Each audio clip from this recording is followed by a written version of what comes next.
Bienvenue dans le kit de survie Python qui vous présentera les étapes indispensables et basiques du module Python. Dans cette rubrique, je vais vous montrer comment accéder à l'application Python.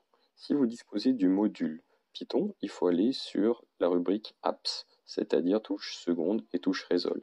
Sinon, appuyez sur la touche Programme et numéro 2, Python. Vous êtes ici dans le gestionnaire des scripts. Vous observez les différents scripts qui ont été déjà tapés. Ici, 3 scripts. Vous pouvez exécuter un script, l'éditer ou en créer un nouveau en appuyant sur la touche Zoom. Il faut taper son nom, jusqu'à 8 caractères autorisés, le premier caractère de A à Z et les restants de A à Z et de 0 à 9. Ici, nous tapons ECZ.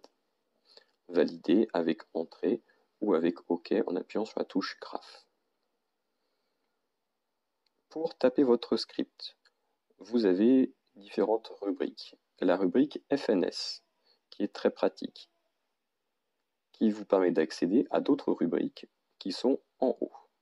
La rubrique Fonction, la rubrique Contrôle avec l'ensemble des boucles, la rubrique Ops avec les opérateurs, la rubrique Liste, les différents types, les entrées-sorties, et enfin les modules ou les bibliothèques. Ici la bibliothèque mathématique et la bibliothèque random. On observe les différentes fonctions associées dans la rubrique mathématique et de même dans la rubrique random.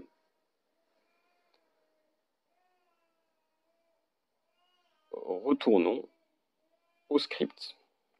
Nous disposons d'un clavier qui nous permet de taper lettre par lettre ce que nous souhaitons. Par exemple, ici, sélectionnons A, B et C et colon en appuyant sur la touche Graph. Cela met directement A, B, C dans le script. Appuyons sur la touche Outils et nous accédons à différentes rubriques, notamment Copier des lignes et Couper des lignes, qui est un outil assez pratique. Si nous voulons exécuter, appuyez sur la touche Trace, et si nous voulons retourner dans le gestionnaire des scripts, appuyez sur la touche Graph. Nous pouvons ensuite sélectionner un autre script, l'exécuter au besoin ou l'éditer. Nous allons ici l'éditer. Appuyez sur la touche Fenêtre. En haut, nous observons la bibliothèque math qui a été importée et différentes fonctions. Ici, la fonction diviseur, la fonction liste. Exécutons ce script. Appuyez sur la touche Trace. From test import étoile, l'ensemble des fonctions du script test ont été importées. Pour exécuter une fonction d'un script, il faut taper le nom de cette fonction, appuyer sur la touche seconde alpha pour verrouiller le clavier avec des lettres. Tapons premier et en paramètres, ici, 19.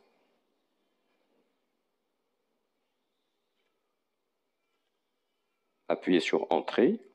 La calculatrice vous renvoie vrai. Nous pouvons exécuter une autre fonction du script test, par exemple la fonction list avec le paramètre 18. Cela vous renvoie la liste des diviseurs de 18. Dans le shell, vous pouvez accéder notamment à 3 rubriques, la rubrique Outils, Éditer et Script. En appuyant sur la touche Zoom, vous accédez à la rubrique Outils, où vous trouvez notamment les fonctions effacer l'écran, créer un nouveau shell ou aller à la ligne du script. Appuyez sur la touche F2X pour quitter. Dans la rubrique Éditer, vous allez pouvoir modifier le code qui a été tapé. Appuyez sur la touche Graph pour retourner au gestionnaire de script. En appuyant sur la touche Graph, vous accédez à la rubrique Gérer et vous pouvez notamment dupliquer, supprimer ou renommer un script. Enfin, si vous souhaitez quitter le mode Python, appuyez sur la touche seconde Mode et validez avec la touche Graph pour quitter l'application Python. Merci pour votre écoute et à bientôt pour de nouveaux projets.